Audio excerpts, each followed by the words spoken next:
Hello and welcome to Supervision Smorgasbord, a podcast full of tips, tricks, and interviews with experts to help you enjoy being a supervisor. Here's your host, Dr. Tara Sanderson.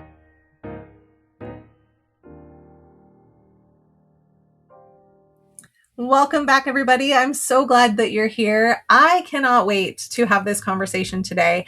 I love research and I love data as much as I'm not the deep sciencey nerd where I love actually doing the statistics part. I do love me some data and I love helping out folks who are collecting data, especially on things like supervision. So I have a guest today who is doing some of that research and cannot wait to nerd out a little bit with you today. Thank you so much for joining me, Karen. Well, thank you. Thank you, Tara. I'm really glad to be here. And yeah, I'm just so appreciative of the opportunity to talk about research on supervision. And thank you for supporting my work, and having me come on here and talk about it with you in more detail. So I'm excited.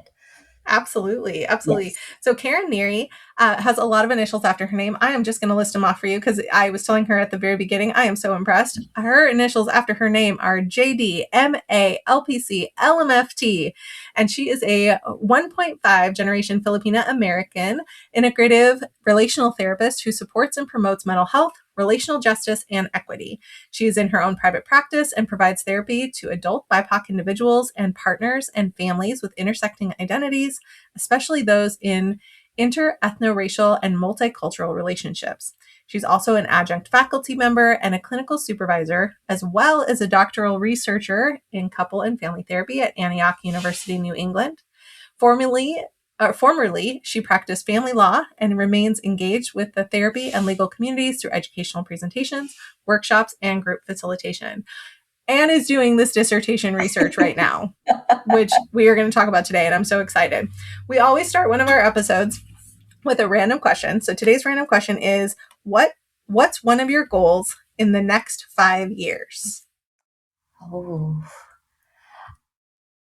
I would, a couple goals. Am I allowed to say more than one? Oh, sure. Go for it. Yeah. Go for it. Well, I'm hoping 5 years from now that I'll talk about my a little bit professional goals, but really finding more like authenticity in my work, and being able to find all the small ways and big ways that I can help disrupt standards and norms, and invite new ways of doing things and get a whole lot of folks interested in being able to do that. So whether that's in clinical work, in supervision, hopefully I get to do more research, which would be really great. And any other realm, like doing cross-discipline, type work. So whether that's in like law and therapy. So that's, a goal that I have. And part of that is because I was at the ORCA conference today and they were talking about, one of the presenters was talking about authenticity.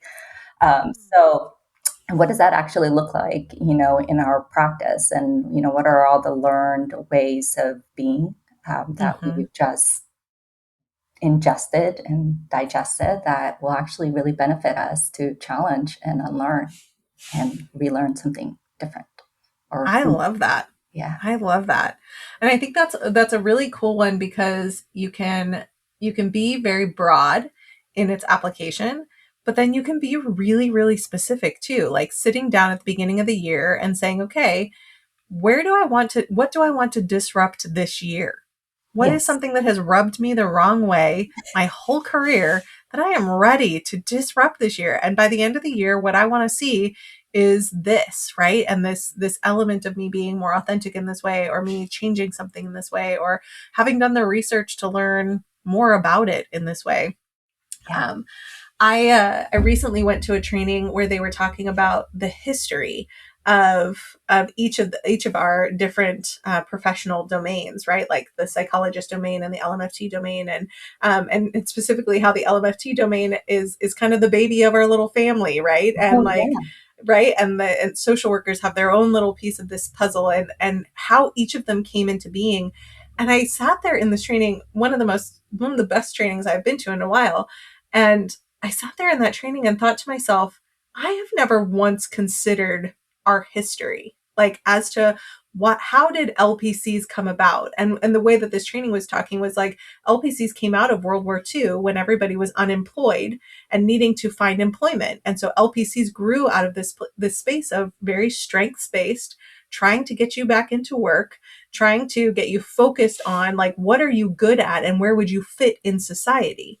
Yeah. So when I think about the training from my psychologist training that is all about diagnosis and medical oriented symptomology and these pieces versus what the training is for LPCs, which is very strengths-based focus, very like personality driven, very like, how do we get you to fit into the world, kind of thing. No wonder we feel different about like how different things apply. Like our lineage is different in these ways, but then we all get tossed in the same pool of doing mental health, right? Yes.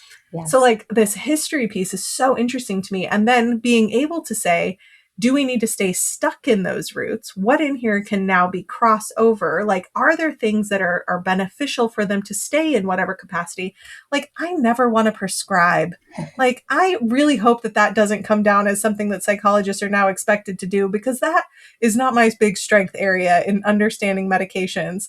I really am a consulting person when it comes to that. Like if somebody tells me, oh, my doctor just prescribed this, I'm like, great, let me consult with Google to find out what medication you're talking about. Yeah. Let me ask a friend. Like, I don't want to be responsible for how much, medication you're taking. So I do feel like that still falls in a different category from me. And I love the idea of social workers having some different categories that they work in. I love there being these things that we're specialists at, but then there's some global place in the middle. But I feel like there is some disruption needed across the board. So I love your goal of just being able to say, what doesn't fit? And let's see what we can make it happen. Yes. Well, I appreciate you sharing that. It was actually, as you were talking, I was trying to also remember what was the history around like LMFTs, because it's not a conversation that we have on a day-to-day. And even after we've read it, there might be things come up, we get more focus on our day-to-day and what needs to be done. And so we can forget easily. But if I'm remembering, some of the details was around families working with patients or clients with schizophrenia, right? And like, how do you actually really like help treat that condition, and by including the family systems? And I think it kind of evolved from there, right? Yeah. But yes, like even in that, even in our field, like there's certainly ways that we get conditioned, and then that's just supposed to be the way that we do things and the way that we are. And of course, part of that is like the legal and ethical duties that we get caught up in, and that informs, right, how we are supposed to think about things and show up. So very, very cool. I love that goal for you. So we are here to talk about your upcoming research study. So it is the discussion of multicultural, specifically cross-ethnoracial supervision with the BIPOC supervisor education and training. And you are not only wanting to talk about your research, which I'm super excited about. I think it's going to be important to tell us like why you felt like this is important research to have, what the research is and what you're doing. And the third thing that I want everybody to hear in here is you are looking for participants. Yes. You are needing people. So as we're talking about stuff, if this incites any of you to be a part of this study because it's powerful, please, please, please reach out, because in order for any study to work, we need participants. So let's start with the why. Where did this all bubble up from? Yes. Oh, there's so many places, right? And there's so many details that I can offer. But to really start, I'll start from just sharing like my own personal experience, and then kind of moving from that, because that certainly influences or has influenced what I end up focusing on in terms of this research project. So in entering into the doctoral program that I'm in, and it's through like Antioch University, New England, We get to choose in a way which track that we want to focus on, and the track that I end up in is, of course, like research, because that's the whole part of the deal, and then supervision and teaching. And so right now I'm currently still supervising. I have a couple supervisees that I work with through my doctoral program. And of course, when you start to do supervision, there's some learning that needs to take place and some training around that. And what that currently looks like, as far as how it's gone for me, is taking a course, they're required however many hours, like 30 hours or so. And then getting my own like mentor supervisor. So we have a supervisor essentially. But what I was finding was there wasn't, enough, like I was only getting sort of the cursory knowledge base, like the base, like how to do it by looking at the different models, what models of supervision actually really speak to me, like what are my theories, what am I drawn to? And then like, how am I putting all of these together? But I realized it was coming from a particular orientation. And so we all know, especially in the maritime family therapy field, it's still very Western and Eurocentric. And a lot of the articles that peer-reviewed articles that are empirical, so they've gone out there and gathered data and like tested it, and did some either quantitative, qualitative, or a mixture of both, tend to be from samples, weird samples. I love that word, weird, Western, educated, industrial, rich, and democratic countries, but even more specific to the US, right? Not only that we have folks who end up participating are middle class, but they also tend to be white and undergraduate, are pretty accessible samples that from whom data could be collected. So it doesn't quite represent or inclusive for that matter, the other folks who actually would benefit from, seeing how some of these ideas around supervision is actually helpful or not helpful. So, I end up going into this like rabbit hole trying to figure out like, how do I actually do this as a person of color, as a woman of color, with a lineage of being an immigrant and doing it from my own location. And it's complicated, right? Because in every relationship, there's power dynamics. And how do I stay in my power, in a sense, not having power over, but power with, and then also be empowered. How do I balance all of that in the social identities that I hold and the complexity of like relationships? And I tend to come from the orientation of being really relational. Part of that is cultural. It's like embedded in me. I want when I'm connecting with people, I do want that deep and rich, conversation. Like I'm not very good at small talk, but if you want to have really enriched conversations, like I'm right there with you. So how do I do that and still keep in mind that there are these complex power differences in place, and also challenging.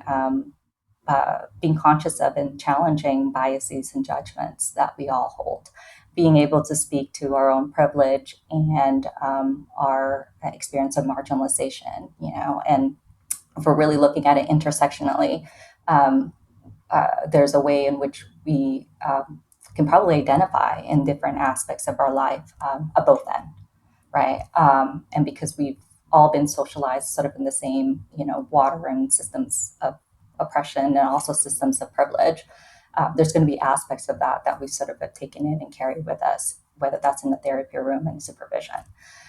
So that's, the context and kind of where I started to look into the research and the literature and what's actually out there. And what I ended up finding was there's a gap. And we know that, as far as what we can find in AMFT, the demographics and how that's expanding, it's still, again, pretty white dominated. And within that, there is a subset of supervisors, of course, that are growing. And it matches, what we find in the general population too, and within AMFT. Now, BIPOC therapists are like a subset of that, and a very, very, very small subset even of BIPOC therapists or BIPOC supervisors. And so when I was trying to look into, what does actual training and education look like, and what the supervision, what are the models related to it, I started coming across peer-reviewed articles that were speaking to how there actually isn't a lot of multicultural supervision frameworks to begin with. Those that are out there in terms of being empirically supported is even more limited.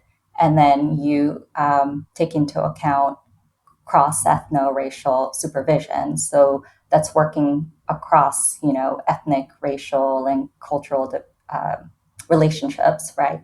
It's even less there. And then virtually what's absent is BIPOC supervisors working in across ethno-racial and cultural relationship with supervisees. And what I was finding more of were supervisees, perceptions and perspectives of supervisees of color, in terms of how they view with their white supervisors or, even their BIPOC supervisors, but not the other way around. And I totally understand like the focus on supervisees, right? Because when we think about like supervision, like who is it, for a benefit for, and it tends to be for supervisees. But when we're thinking about it more systemically and relationally, it's actually like the way that I see it, it's both. Because just as we influence, our supervisees, they also influence us in our own professional and our personal growth. So it goes both ways. Of course, again, not discounting the impact of differences, right, and including power dynamics, because that has a lot of influence too in terms of shaping that relationship. So given that gap, I was like, well, I can. One of the ways that I can contribute, because in order to graduate the doctoral program, I have to do a dissertation, and I could do it on clients, and looking at it from that perspective, which at some point I want to do. But because I am right now doing supervision as a AMFT approved supervisor candidate, that it would make sense, for me to focus on BIPOC supervisors and their cross-ethnoracial supervisees. So here I am. So I with my dissertation chair, put together, and my dissertation committee, because there's 3 of them. They supported me and helped me sort of put this thing together, and now I'm rolling out this study. Yeah. Did I think I said a lot of details there, but did I explain? Is there any questions? Yes. I love it, because I think what you really said, if I can just break it all down into a nutshell, is the experience of folks doesn't match the research. Yeah. And as somebody who is going through your doctoral program and recognizing this big blank spot that needs to be filled in, part of what I get from you as a human is, especially as we look at like your goals that you were setting of like, how can we disrupt? Like, we've got to disrupt this thing that's not working. Like, you saw a huge gap, and this need needs to be met. And I think that, anybody in my listening audience here and anybody who hears this, like, the resonation is so clear of like, yep, you are correct. Of course, there's no research on that. Of course, nobody has like done that piece, because most of the people who are going through these doctoral programs have been traditionally weird, right? In from that acronym.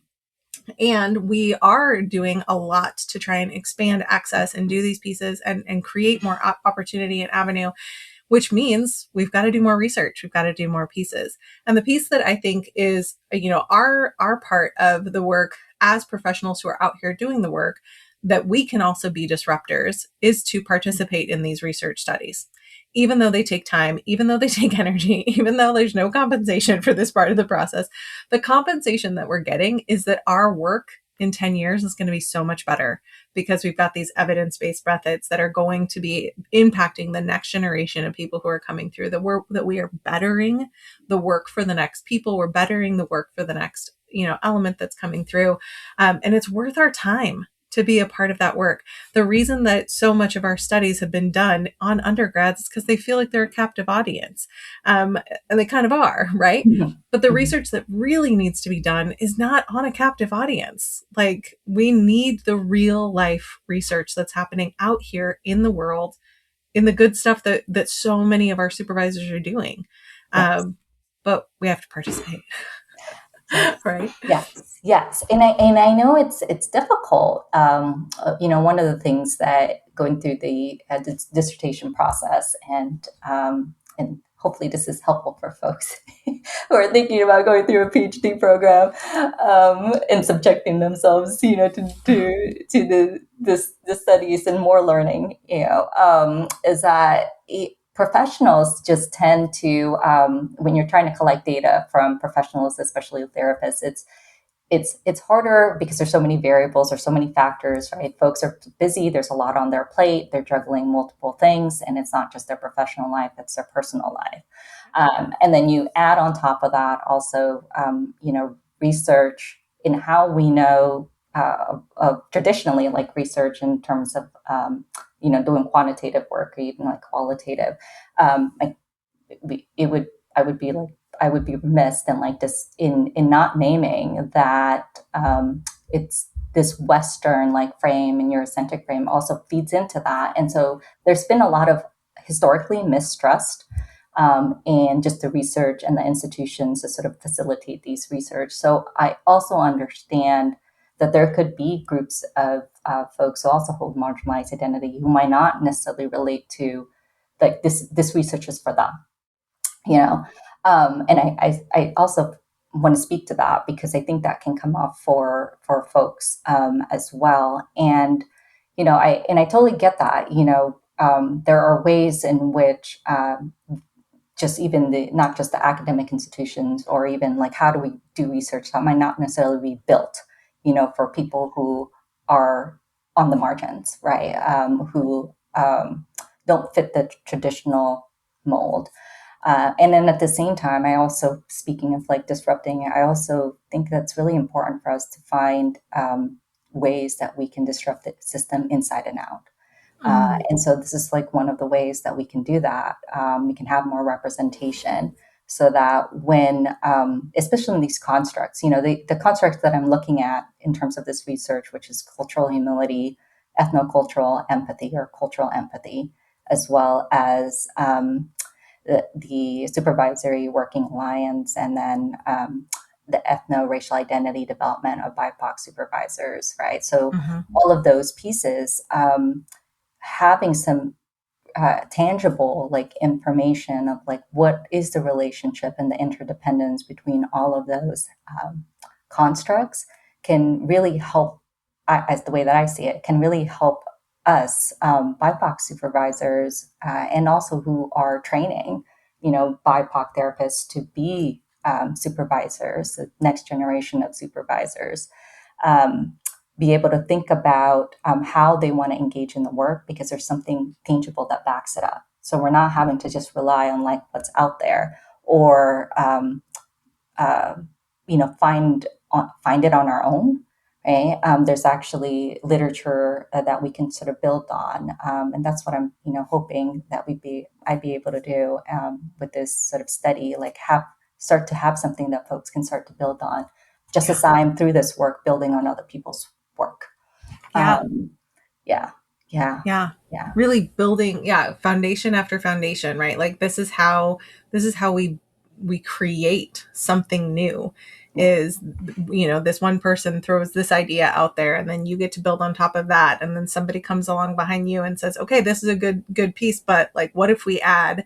And you just kind of keep going and going and going, which makes it, communal. It makes it grow from inside. That makes it something really beautiful. One of the pieces that I was thinking of from the perspective of like hard limitations, when I think about doctoral programs from eons ago, like ages and ages ago, they were lifetime productions. Like when you entered into studying and becoming a doctor of something, it wasn't you went for 5 years and then you walked out and you were. It was a study and practice forever. Like you were always researching, always growing, always doing these things. You were just kind of never finished. So longevity studies were normal, right? And things taking a long time were normal. And there wasn't, you didn't have to get something done by a graduation date. It was just kind of like, well, I want 500 participants. If that takes me 10 years to find 500 participants, that's what it takes. And that's what I'm doing for 10 years. We have distilled in the Westernites culture, becoming a doctor down to a science and a 5-year plan. And the last year you need to produce this document. And that's not conducive to things like, everybody's got lives and things that are going on with them. And you want all of this really deep, rich data that is going to take time. But you also have a timeline and would like to be done at a certain date, right? Yes. Like we don't want to be paying Antioch University forever. We would like to also move on from here. So there's this interesting like compression of, you have to produce a document that's doable to be done in this period of time in this way so that you can graduate. But we also want it to be meaningful and interesting and have enough meat to it to where the next person who looks at it can say, ooh, how can we expand from here, do something from here and continue to grow? And it's, disrupting these pieces is vital. It's absolutely vital. So you chatted a little bit about like the different components of the study. What does it look like for participants who want to participate? What does the whole process look like? Yes. So let me name the type of study that I'm doing. So it's a quantitative cross-sectional dyadic study on BIPOC supervisors and their ethno-racial supervisees. It's like a mouthful. So I'm sharing it. So what does that mean? So basically I'm using statistics, right, to analyze data, a particular form of statistics. And I am looking at, it's really a study, a snapshot, a period in time, which is like current. So folks who are in supervision, working with a supervisee, like right now. All right. And, for now, that's where I'm going. If I end up having to sort of change that, just, because I need more folks to be able to participate, then, there could hopefully be some adjustments. But for now, I'm just currently looking at folks in supervision right now.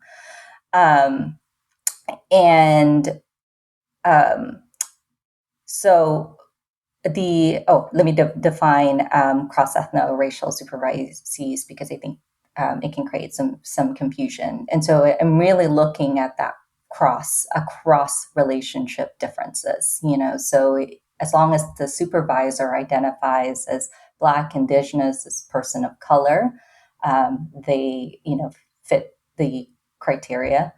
And then their supervisee, as long as they're of a different ethno-racial and cultural identity, then they will fit the criteria as well, assuming that they're still in supervision present date.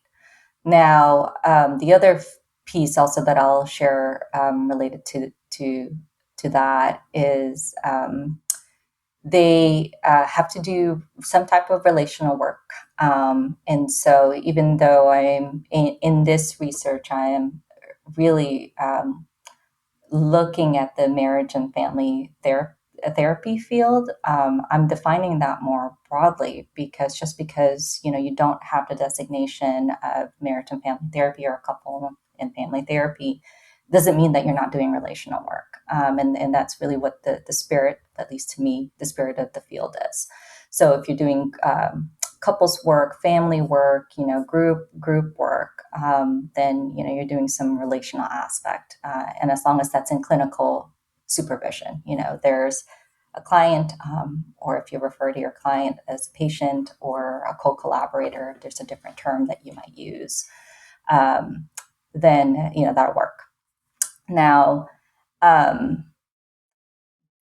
the way that folks can join the study, so they can, of course, reach out to me. I have been circulating a flyer related to the study itself, and in terms of my network, also been sharing some emails, and I can share that flyer if I haven't already done it.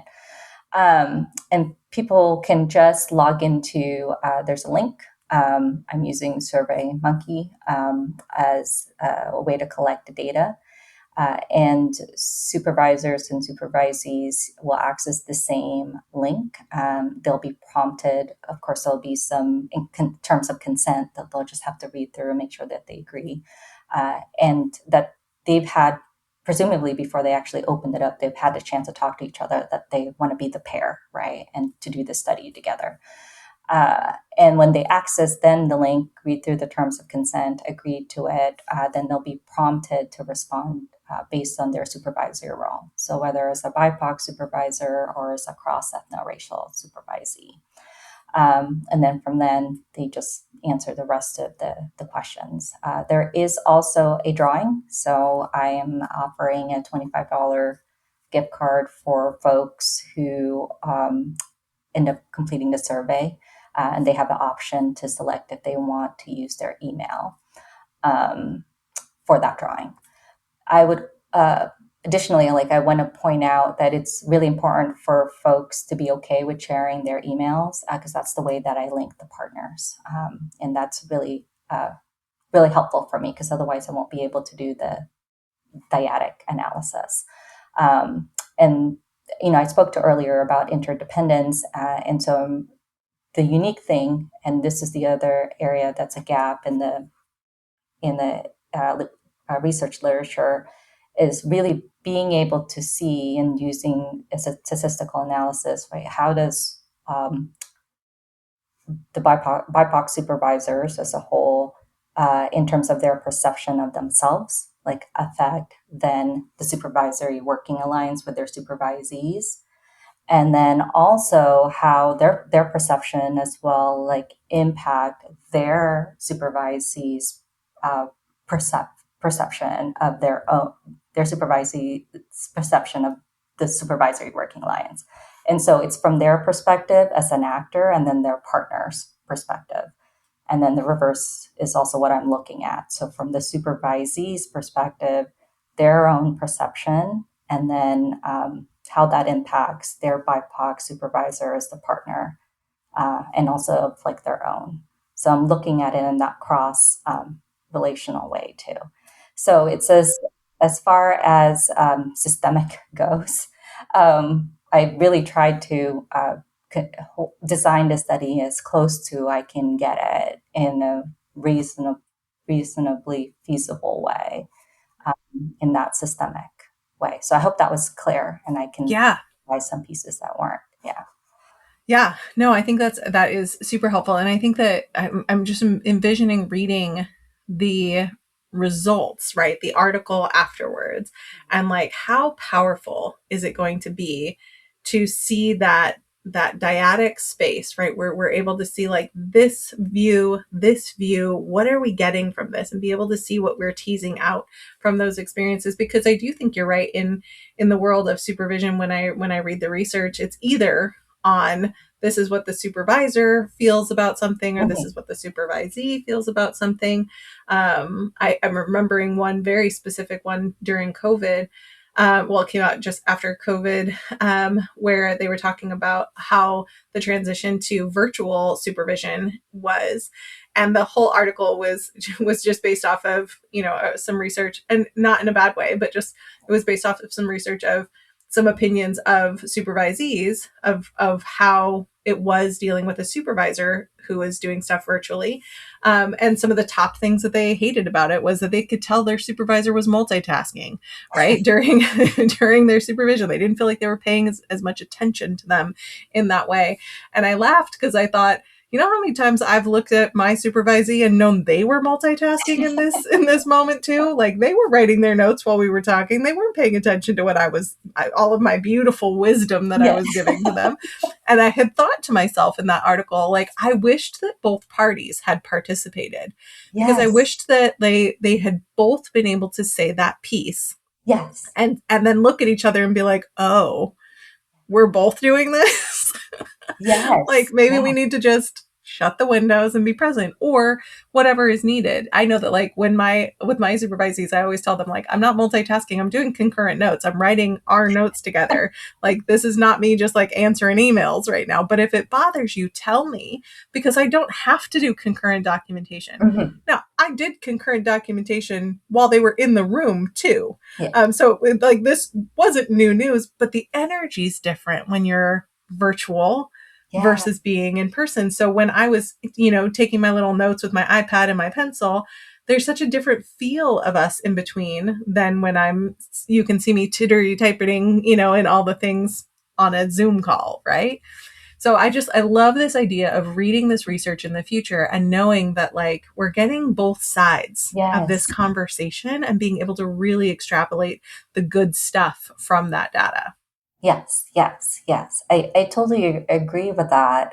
In how often the research is with just when we're doing, it's research about relationships, right? It tends to be that single partner data, and we're missing the other side of that picture. But when the information or the outcomes of that study that's been done is generalized, even though it shouldn't be in some ways because there's limitations.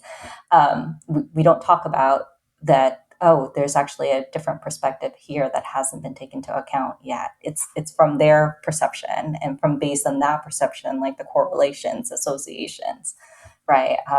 Predictions, are taking place. Yeah. Well, and I love too that you're asking for both sides of this. And one of the pieces that you said in the beginning was, and you hope that people will talk to each other about this before they submit their pieces. And I do think that that's the important piece. You and I chatted a while back about consent and how important consent is to the process of supervision, of having these conversations, of doing the work that we're doing. I mean, we all know that from being a therapist, that consent is vital to the work that we do. And it doesn't stop being vital when we're talking about supervision.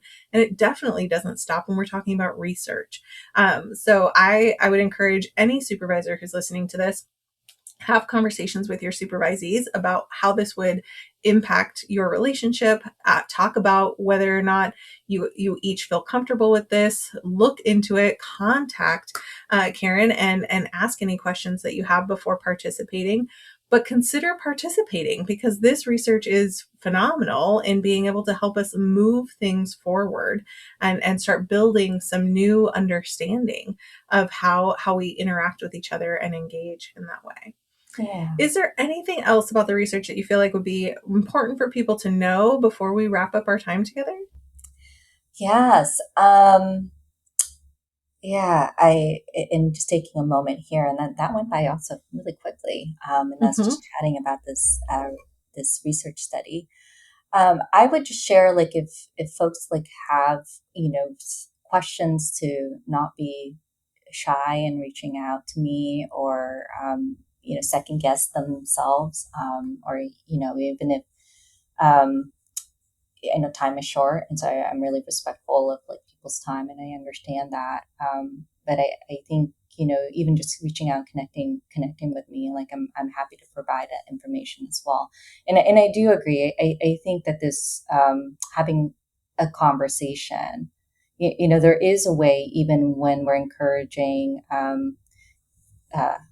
I really support taking transformative actions. One of the ways that we do that is through like advocacy. And I'm not saying that this research study is that you're going to be advocating or having your supervisee or supervisor like advocate, but it can be used as just like with every other supervision like issue, is a way that we can talk about it that has a supervision benefit.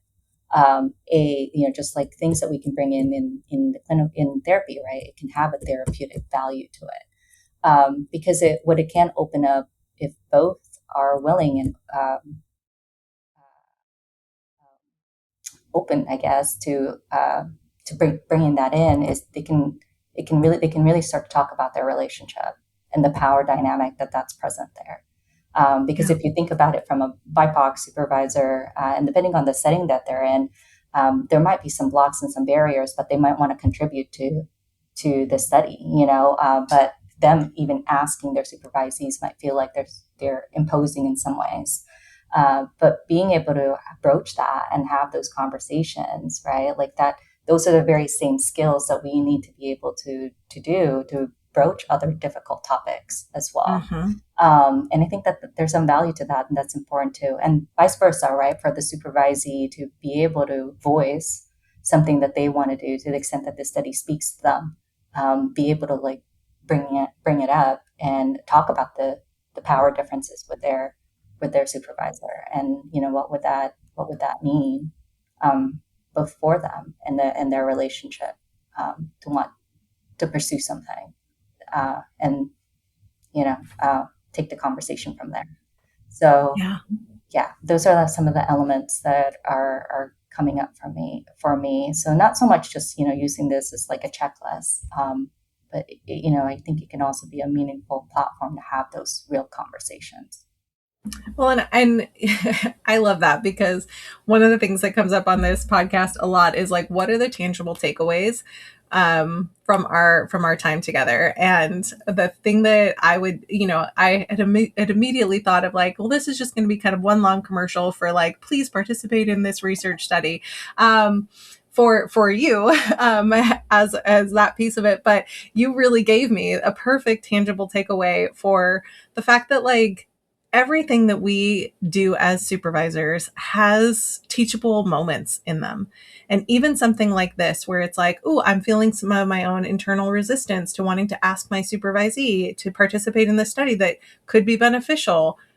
What's that about? I need to like address that with myself, because that tells me that if I'm having some rumblings about this over here, what else might I be avoiding talking to them about in something else? Or the same thing for a supervisee, saying like, hey, here I am.